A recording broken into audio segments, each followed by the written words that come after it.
হ্যাঁ বাপি, তোমার ওই এটা পেলাম আমি, ওই যে ইউটিউবের যে এটা পাঠিয়েছো লিঙ্কটা, ওটা দেখলাম। ঠিক আছে, ভদ্রলোকের অবজারভেশন ইজ কারেক্ট, আমিও অনেকটা সেরকমই মনে করছি, যার জন্য আমি আরেকটা ওই ভিডিও লোড করছি আজকে হাওড়া ইস্টবেঙ্গল ফ্যান ক্লাবে। এটা খুব পরিষ্কার যে অনেক দিন ঝুলিয়ে রেখে এআইএফএফ এর পিএসসি কমিটি যে ভার্ডিক্ট দিয়েছে, সেই ভার্ডিক্টটা আমার মনে হয় না কারেক্ট। বিকজ একটাই এখানে পয়েন্ট আছে যে আনোয়ারের টার্মিনেশন জাস্ট না আনজাস্ট। তো অ্যাজ পার ফিফা গাইডলাইন, আমি আগের ভিডিওতেও দিয়েছি যে আনোয়ারের টার্মিনেশন ইজ জাস্ট। তো সেখানে আনজাস্ট প্রমাণ করার জন্য উল্টো পাল্টাভাবে জিনিসটাকে সাজানো হচ্ছে, এবং কিছু বড় বড় সাংবাদিকও নানা রকম আর্টিকেল দেখাচ্ছে।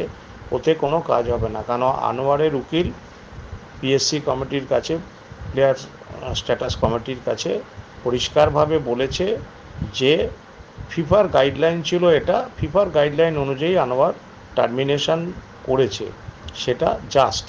এবার ওনারা খুব ভালো করে জানেন, পিএসসি প্লেয়ার স্ট্যাটাস কমিটি, যে কোনটা জাস্ট আর কোনটা আনজাস্ট, এবং তার সমস্ত যে ডকুমেন্ট সেটা ওনাদের কাছে সাবমিট করা হয়েছে। তো অটোমেটিক্যালি এই কেসটার মূল জায়গা হচ্ছে যে টার্মিনেশনটা জাস্ট না আনজাস্ট। আনজাস্ট হলে ওনারা নিজেদের মতো জিনিসটাকে নিজেদের দিকে নিয়ে গেছেন, ব্যান করেছে, ট্রান্সফার ব্যান করেছে, আনোয়ারের স্পোর্টিং ব্যান মানে 4 মাসের জন্য স্যাংশন মানে বয়কট নির্বাসিত করেছেন। তো এগুলো ওনাদের নিজের ইচ্ছে মতো করা হয়েছে।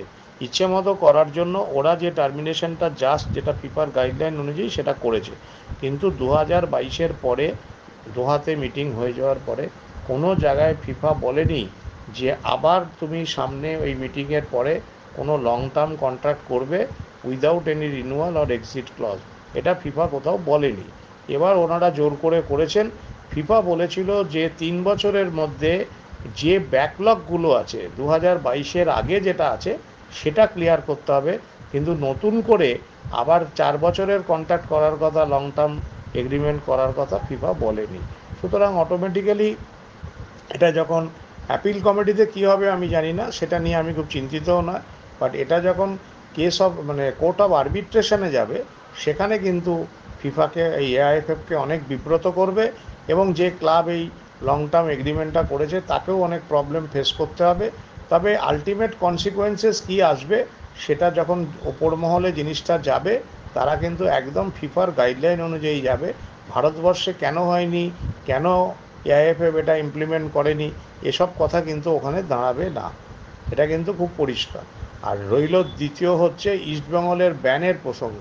ইস্টবেঙ্গলের ব্যান এখানে হতে পারে না, কারণ হচ্ছে ইস্টবেঙ্গলের কাছে দিল্লি এফসি যখন বলেছে আমাদের ফ্রি প্লেয়ার আছে, ইস্টবেঙ্গল একটা হয়তো প্রি কন্ট্রাক্ট এগ্রিমেন্ট করেছে, কন্ডিশনাল এগ্রিমেন্ট, যে তুমি এনওসি আনবে, এনওসি জমা দেবে, আমাদের এখানে জয়েন করবে। তো এনওসি নিয়ে আনোয়ার আলী জয়েন করেছে, সাইন করেছে। তো এটা টোটালি লিগাল। সুতরাং এখানে ট্রান্সফার ব্যান ইস্টবেঙ্গলকে করা মানে সেটা হয়তো অন্য কোনো ক্লাবকে খুশি করা।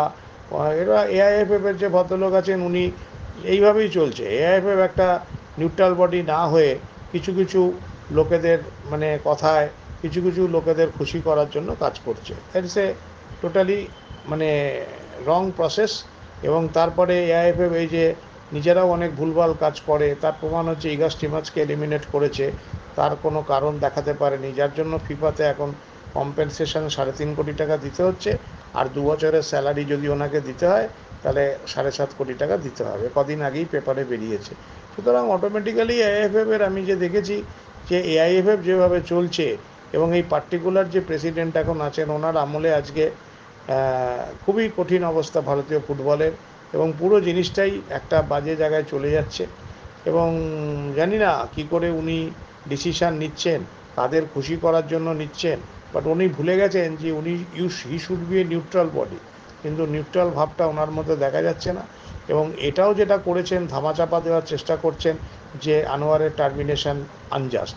আনোয়ারের টার্মিনেশন আনজাস্ট হতে পারে না। আর কিছু সাংবাদিক যারা বিভিন্নভাবে স্ক্রিনশট তাদের স্ক্রিনে তুলে ধরেন, এই হয়েছে আর্টিকেল 7, আরে বাবা 22-এ মিটিংটার পুরো ডিটেলস ওয়েবসাইটে আছে, ওটাকে স্ক্রিনে দেখাও। স্ক্রিনে যে জায়গাটা আমি দাগ দিয়ে দিয়েছি, যে কোনো জায়গায় বলা আছে লোন এগ্রিমেন্ট হলে সেখানে renewal clause should be there every year. তো এটাকে জাস্টিফাই না করে এই ক্লজটাকে বাদ দিয়ে টার্মিনেশনটা আনজাস্ট এসব বলে কোনো লাভ নেই। আর 3 বছরের মধ্যে ব্যাকলগ ক্লিয়ার করতে বলেছে, মানে 22-এর আগে যে কন্ট্রাক্টগুলো আছে সেগুলোকে ক্লিয়ার করতে বলেছে। নতুন করে কোনো কন্ট্রাক্টের কথা ফিফা গাইডলাইনে নেই, তাই জন্য আনোয়ারের টার্মিনেশন ইজ জাস্ট, এটা হচ্ছে পরিষ্কার কথা। আর ইস্টবেঙ্গলের ব্যান হওয়ার কিছু কারণ নেই, যেটা আমি অলরেডি ডিসকাস করলাম। সুতরাং এগুলো ফালতু কিছু লোক আছে, তারা নিজের বুদ্ধি বিবেচনা না করে তারা হয়তো আর কোনো একটা সাপোর্টার হতে পারে, তো তার জন্য যেটা সত্যি সেটা তো স্বীকার করতে হবে। এরা তো এআইএফএফ এবং যে ক্লাব আনোয়ারের সঙ্গে একটা লং টার্ম এগ্রিমেন্ট করেছে উইদাউট এনি রিনিউয়াল ক্লজ, তো তারা তার জন্য পেনালাইজড হবে। তো সেখানে পুরো জিনিসটা রিভার্স হয়ে যাবে।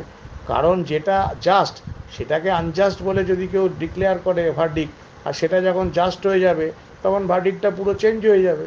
এবং এটার জন্যই তো এই বাজে জিনিসগুলো করা হচ্ছে, মানে একটা লোককে যে ক্লাব দিয়েছে তাকে বিব্রত করা।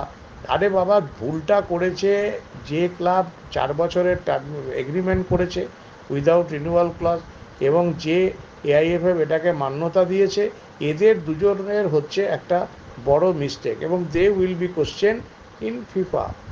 সেখানে প্রবলেম আছে, সেটা তো অন্যভাবে বললে তো কোনো লাভ নেই না। ঠিক আছে, আমি তো আমার ভিডিওতে আবার ওই লিঙ্কগুলো দিয়ে দিচ্ছি, যেখানে ফিফাতে কি মতবাদ আছে সেটা দেখে নেওয়া যাবে কী আছে। আবার যখন ক্যাশে যাবে, কোর্ট অফ আরবিট্রেশনে যাবে, তখন ফুটে উঠবে। হ্যাঁ, অ্যাপিল কমিটিতে গেলে খুব একটা বড় কিছু হবে বলে আমার মনে হয় না, কারণ এরা নিজেদেরকে এআইএফএফ জাস্টিফাই করার চেষ্টা করবে। কারণ ওরা জানে পুরো জিনিসটা যদি উল্টে যায় তাহলে ওদের ওপর ভীষণ পরিমাণে একটা বিপদ আসতে যাচ্ছে, ওরা সেটা জানে।